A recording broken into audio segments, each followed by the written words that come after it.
En ce qui concerne les travaux en psychologie de la santé, donc dans le domaine de l'enseignement supérieur, je citerai tout particulièrement les travaux qui s'intéressent aux états psychologiques des étudiants, des états tels que les états de stress ou d'anxiété qui peuvent être source finalement de difficultés pour ces étudiants. Donc ces travaux s'intéressent bien évidemment aux sources de ces états psychologiques, qu'est-ce qui amène les étudiants à des états de stress parfois, comment ce stress évolue, quelle est sa dynamique et quels sont les effets de ces états de stress ou d'anxiété, bien évidemment sur les activités d'études et de réussite des étudiants. Pour vous donner un exemple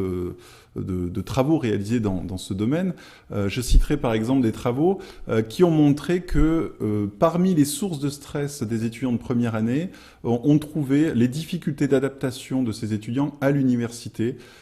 et en particulier la confrontation à ces nouvelles responsabilités de jeunes adultes. Donc ces facteurs peuvent être responsables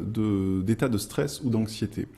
Ces travaux permettent aussi donc de proposer des recommandations en termes d'accompagnement de ces étudiants et je dirais de formation de ces étudiants à l'usage de stratégies plus fonctionnelles dans la gestion du stress, donc des stratégies plus centrées sur le problème plutôt que les stratégies d'évitement